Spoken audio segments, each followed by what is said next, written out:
আজও দেশ জুড়ে অব্যাহত ইন্ডিগোর বিমান বিভ্রাট। কলকাতা সহ দেশ জুড়ে সারা দেশে 500টিরও বেশি বিমান বাতিল হয়েছে। শুধুমাত্র কলকাতাতেই এখনো পর্যন্ত 26টা বিমান বাতিল হয়েছে। দেরিতে চলছে আরও 26টা ফ্লাইট। চরম ভোগান্তির শিকার হচ্ছেন যাত্রীরা। দিল্লিতে আজ পুরোপুরি পরিষেবা বন্ধ ইন্ডিগোর। চরম ভোগান্তির শিকার হচ্ছেন যাত্রীরা। পারিবারিক কারণে কলকাতায় এসে বিপাকে পড়েছেন এমনই এক পরিবারের কথা বলবো। ছেলে মেয়ের পরীক্ষা রয়েছে, তাও ফিরতে পারছেন না। ইন্ডিগোতে টিকিট কেটেছিলেন, কিন্তু বিমানবন্দরে এসে জানতে পারছেন যে ফ্লাইট ক্যান্সেল হয়ে গেছে। কিভাবে ফিরবেন, কিভাবে ছেলে মেয়ে পরীক্ষা দেবে, অথই জলে পড়েছে এই পরিবার।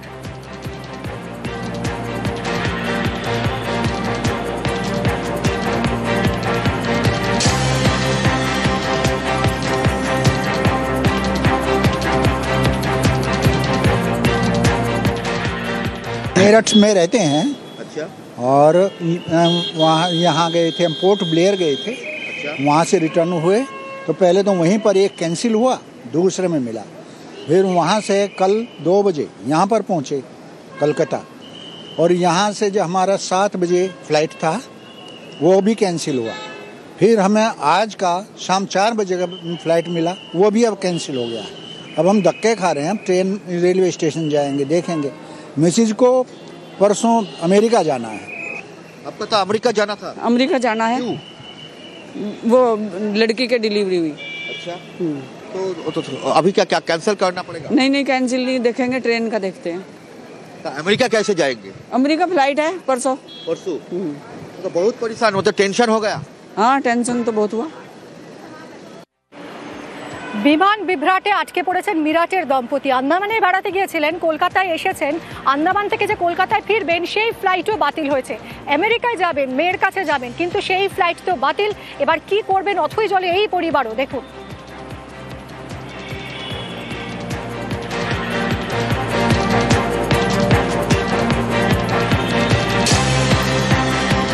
বিমান বাতিলে দুর্ভোগ দিল্লির ছাত্রেরও। পরীক্ষা রয়েছে, কিন্তু পরীক্ষা থাকলেও ফিরতেই পারলেন না এই ছাত্র। বিমান বাতিলে কলকাতাতেই আটকে পড়েছেন তিনি। ট্রেনে করে পাটনা গিয়ে ফ্লাইট ধরার ভাবনা। বিমান বাতিলে পরীক্ষা দিতে পারা নিয়ে অনিশ্চয়তা দেখা দিয়েছে।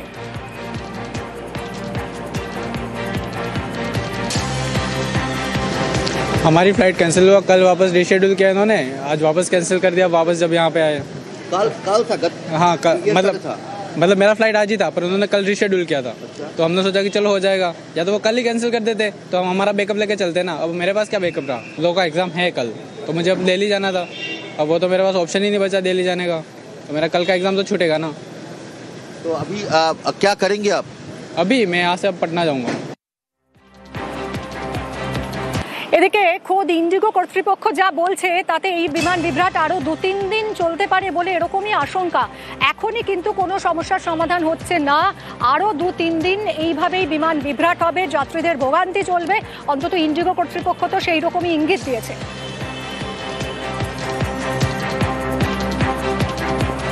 আরো বিমান বিভ্রাটের ইঙ্গিত, ইন্ডিগোয় আরো পরিষেবা বিভ্রাটের আশঙ্কা।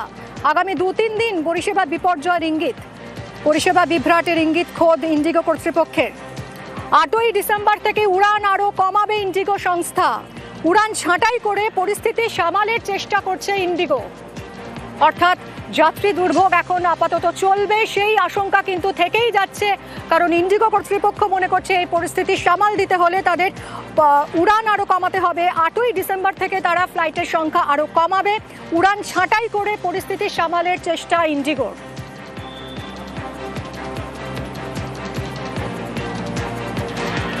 কথা বলবো আবিরের সঙ্গে। আবির, ইন্ডিগো কর্তৃপক্ষ কি বলছে এখন? তো তাহলে যেটা দেখা যাচ্ছে সমস্যা তো আরো বাড়ছে, আরো জটিল হচ্ছে ক্রমে। দেখো, গতকালকে দুটো মূলত গুরুত্বপূর্ণ বৈঠক হয়েছে। একটি মিনিস্ট্রি অফ সিভিল এভিয়েশনের বৈঠকে, যেখানে খোদ অসামরিক বিমান পরিবহন মন্ত্রী নিজে হাজির ছিলেন। দ্বিতীয়টি বৈঠক হয়েছে ডিজিসিএ, যারা আমাদের দেশে অসামরিক বিমান পরিবহনের ক্ষেত্রে সর্বোচ্চ নিয়ামক সংস্থা। দুটো বৈঠকের ক্ষেত্রে ইন্ডিগো যথাযথভাবে কোনো উত্তর দিয়ে উঠতে পারেননি। এবং ডিজিসি এর সঙ্গে বৈঠকে তারা যেটা জানিয়েছেন যে গোটা সমস্যা সম্পূর্ণভাবে সারাতে তাদের সময় লাগবে হচ্ছে আগামী 10ই ফেব্রুয়ারি পর্যন্ত, এবং এখনো পর্যন্ত প্রায় 3 দিন তাদের এই বিমান বাতিলের সংখ্যা চলতে থাকবে। এবং আজকেও যা পরিস্থিতি, গত কয়েকদিনের মধ্যে সব থেকে বেশি বিমান আজকে বাতিল হয়েছে।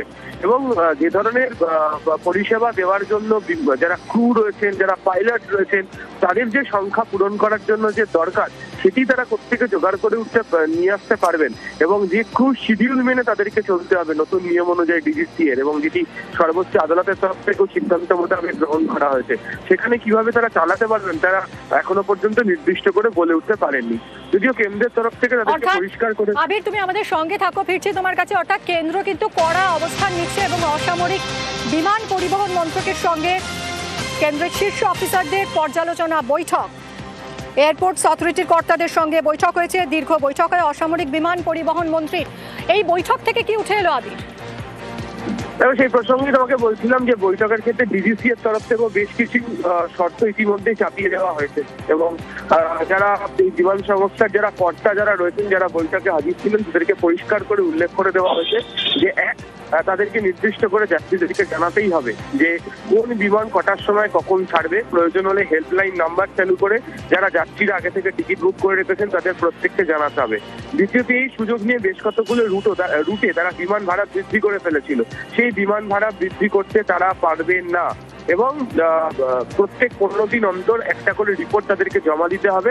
এবং যে তারা যে 3 দিনের সময় নিচ্ছেন, খুব শীঘ্রই, যেটা গতকাল উল্লেখ করেছেন যে 72 ঘন্টা পর্যন্ত তাদেরকে হয়তো অধিক বিমান বাতিল করতে হবে, সেটাকেও সহ্য করা হবে না। কেন তাদের জানা উচিত ছিল না কি যে এই ধরনের পরিস্থিতি তৈরি হতে পারে নতুন নিয়ম অনুযায়ী? তাহলে কেন তারা ক্রু রিক্রুটমেন্ট বা যে ক্রু শিডিউল তৈরি করা, সেই ব্যাপারে তারা নজর দিলেন না? ফলে ইন্ডিগো সংস্থার যে ভূমিকা, সেই ভূমিকা নিয়ে তীব্র ক্ষোভ প্রকাশ করেছে কেন্দ্রের সামরিক বিমান পরিবহন মন্ত্রক এবং ডিজিসি উভয়। একদমই সঙ্গে থাকো আবির।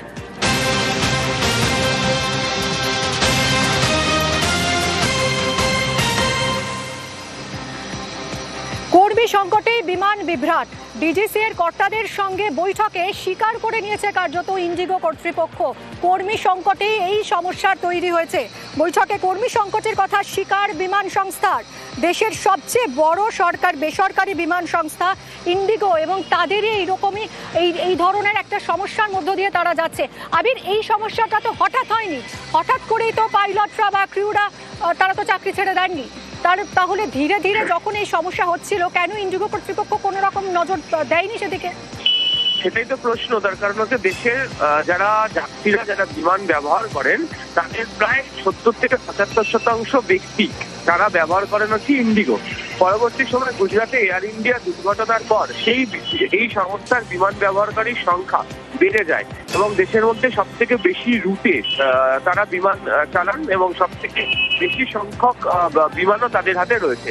কিন্তু তার জন্য তারা ভাড়া নির্ধারণ করছেন, তারা সময় অনুযায়ী ভাড়া বা লাগেজের যে মূল্য সেটাকে তারা বৃদ্ধি করে দিতে পারছেন, কিন্তু এই সংখ্যক বিমান চালাতে গিয়ে যাত্রীদেরকে টিকিট বিক্রি করার পর তারা বুঝে উঠতে পারছেন না যে তাদের কত সংখ্যক ক্রু প্রয়োজন।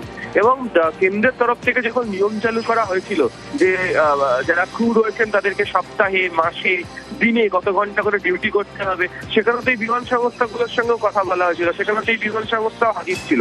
ফলে তারা কেন আগে ভাগে ব্যবস্থা গ্রহণ করলেন না? এবং সব থেকে খারাপ যেটা কেন্দ্র মনে করছে যে গত কয়েকদিন ধরে যখন এই ধরনের অবস্থার সম্মুখীন হতে হচ্ছে তাদেরকে, যাত্রীদেরকে ভোগান্তির মধ্যে পড়তে হচ্ছে, তখনও দেখতে পাওয়া গেছে যে বিমান বাতিল করার পরও বেশ কিছু রুটে তারা বিমানের ভাড়া বৃদ্ধি করে ফেলেছে। এইটি সব থেকে বেশি ইন্ডিগোর যে আচরণ, সেই আচরণ নিয়ে কেন্দ্র মনে করছে যে একেবারেই যথাযথভাবে আচরণ নয়। তারা শিডিউল ঠিক করুক এবং 72 ঘন্টা সময়ের মধ্যে সম্পূর্ণ শিডিউল কেন্দ্রের কাছে জমা দিক, এবং প্রত্যেক দিন ইচ্ছা হচ্ছে যখন খুশি বিমান বাতিল করে দিচ্ছে। কারণ আজকেই দিল্লিতে ডিপার্চার প্রায় বিকেল 3টে পর্যন্ত সমস্ত ইন্ডিগোর কার্যত বন্ধ হয়ে গিয়েছে।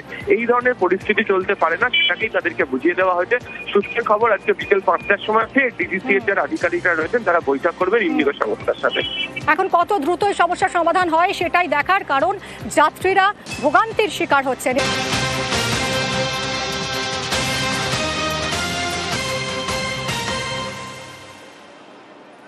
জমি নিয়ে বিবাদ, আর সেই বিবাদ মেটাতে গ্রামে বসেছে সালিশি সভা। সেই সালিশি সভা থেকে এক তরুণীকে খুন ধর্ষণের হুমকি দেওয়া হতে থাকলো, আর এই সব কিছুই হলো একেবারে উপপ্রধানের সামনে। ওই তরুণী থানায় গিয়ে ইমেলে অভিযোগ দায়ের করেছেন। সিঙ্গুরের ঘটনা আরো বিশদে জানবো, রানা রয়েছে সঙ্গে। রানা, ঠিক কি ঘটেছিল? এইভাবে প্রকাশ্যে এরকম ভাবে খুন ধর্ষণের হুমকি দেওয়া হতে থাকলো উপপ্রধানের সামনে, কি অভিযোগ করছেন তরুণী?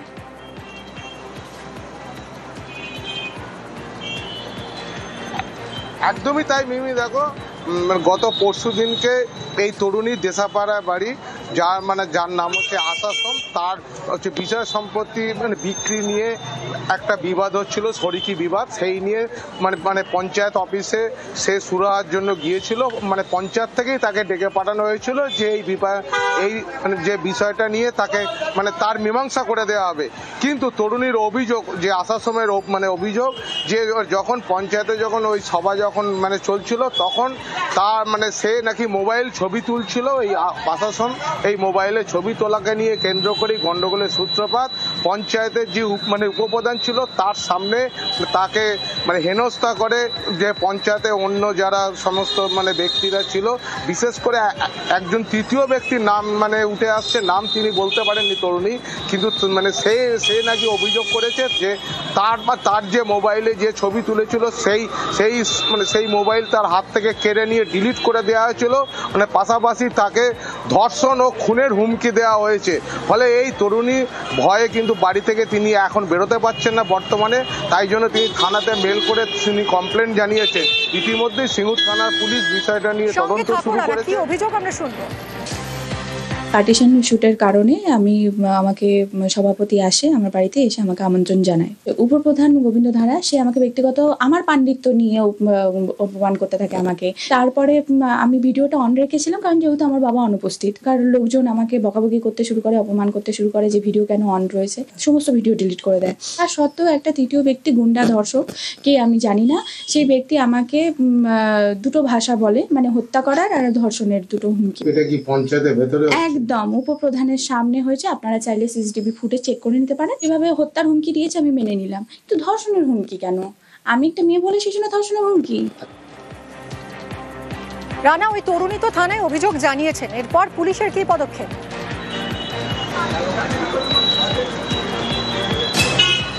পুলিশ ইতিমধ্যে কিন্তু সিঙ্গুর থানা পুলিশ তার সঙ্গে যোগাযোগ করেছে ওভার টেলিফোনে, যে বিষয়টা খতিয়ে দেখছে।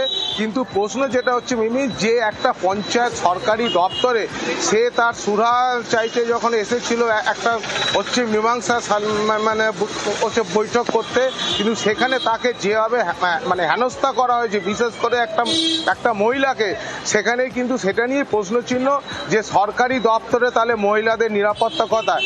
তবে এই বিষয়টা নিয়ে কিন্তু পঞ্চায়েতের যিনি উপপ্রধান আছেন, সেই প্রশ্ন তো উঠছেই। অনেক ধন্যবাদ রানা। পঞ্চায়েতের পক্ষ থেকে কি বলা হচ্ছে শুনবো। বিষয়টা হচ্ছে, গতকাল দেশাপাড়া ফয়সাল্লাহ এমনি একটা ডেকেছিল যে এখানে ভাইয়ে ভাইয়ে ওদের একটা মীমাংসা করার জন্য। এখানে একটা আলোচনা চলছে, ও সেইটা ভিডিও রেকর্ড করছে। সেই ভিডিও রেকর্ডটাকে বারণ করার এতে এই বিষয়ে ওনারে না, ও যেটা বলছে টোটাল মিথ্যা কথা বলছে। এইরকম পঞ্চায়েতে হয়? পঞ্চায়েতে কেউ কাকু হুমকি বা ধর্ষণ, এখানে আমাদের সিসি ক্যামেরা লাগানো আছে। হুমকি দেওয়া হয়েছে? না, হুমকি কিছু না, ওকে বলা হয়েছে তুমি এটা ভিডিও করছো কেন, এটাকে বন্ধ করো। দেগঙ্গায় আবার কি হয়েছে দেখুন। সেখানে স্কুলের অফিস রুমে বসে খোদ প্রধান শিক্ষককে একেবারে আঙুল উঁচিয়ে ধমকাচ্ছেন কে? একজন শিক্ষক, তিনি আবার একটি রাজনৈতিক দলের নেতাও। তার সেই হম্বি তম্বির যে ভিডিও, তা ভাইরাল হয়েছে, দেখুন আগে ভিডিওটা। আমি যদি ডিস্টার্ব করি কন্টিনিউ, আপনাকে আমার হেডমাস্টার ম্যানুয়াল অনুযায়ী আপনাকে ছুটি দিতে হবে, মানবিকতা দিতে হবে। তো দেবো? হ্যাঁ, আপনি যদি আমার ম্যানুয়ালটাকে দেবো। এইসব ছোটখাটো ব্যাপারে আপনি করছেন। আপনি বাইক নিয়ে বেরিয়ে যাচ্ছেন আমার অ্যাবসেন্সে বা আমার প্রেজেন্সে, স্যার আপনার একটা দায় আমার কাছে থেকে যায়, আপনাকে এটা বুঝতে হবে। আপনি ঝগড়া করবেন না, আপনি ঝগড়া করবেন না, আঙুল তুলে কথা বলবেন না, আঙুল তুলে কথা বলবেন না, আঙুল তুলে কথা বলবেন না। কে আপনি এখানে করছেন? আবার বলছি, আপনি চিৎকার করবেন না, চিৎকার করবেন না। কিন্তু আপনি যা করার রিটেন করুন। আমি রিটেন করেছি, আপনি রিটেন করুন। একদম কথা বলবেন না, বললাম রিটেন করুন। ভাইরাল ভিডিও আপনাদেরকে দেখালাম, সঙ্গে রয়েছে সরাসরি কথা বলবো জিয়াউলের সঙ্গে। জিয়াউল, স্কুলের যদি শিক্ষক, প্রধান শিক্ষক নিজেদের মধ্যে এইভাবে বচসায় জড়ান, সেই স্কুলের পড়ুয়ারা আর কি শিখবে? কি ঘটেছিল, কেন হলো এরকম পরিস্থিতি?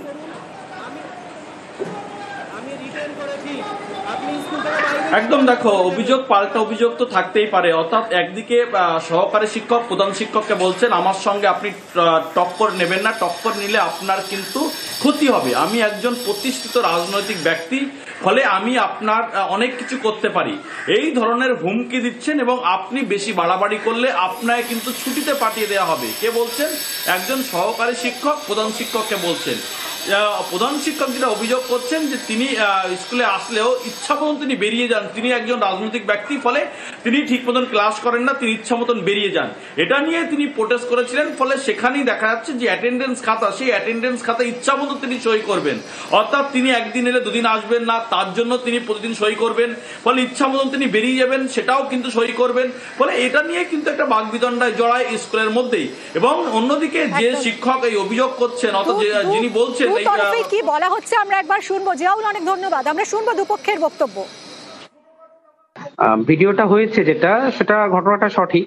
সমস্যা হচ্ছে আমি তো আপনাকে মিডিয়াতে বাইট বা কিছু জানার ব্যাপারে বলতে পারবো না। আমি যেটা জানানোর আমার পেশাগত সংগঠন ASFHM এর GS কে বলেছি এবং বিভিন্ন ডিপার্টমেন্টে আমি জানিয়েছি। তারা যদি কোয়ারি করেন তাদেরকে জানাবো। না, এই ধরনের কি থ্রেট বা এই ধরনের হুমকি, একটা ভিডিও যেটা ভাইরাল, এটা কি সত্য? হ্যাঁ, সত্য। অভিযোগটা সম্পূর্ণ ভিত্তিহীন। উনি এই ব্যাপারে আমার নামে মিথ্যা একটা অভিযোগ করেছেন। আমি উচ্ছৃঙ্খল, কোনো রকম তার ভিডিও ফুটেজ দেখলেই বোঝা যাবে।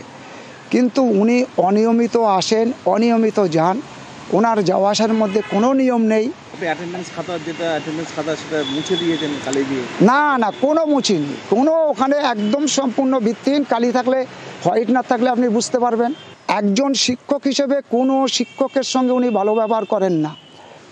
আমরা ন্যায় নিষ্ঠার সাথে স্কুলটা চালাই, ওনার দুর্ব্যবহারের জন্য স্কুলটা আজকে ধ্বংসের রাস্তায় চলে যাচ্ছে। এটা খুবই দুঃখজনক ঘটনা, এটা ঠিক না।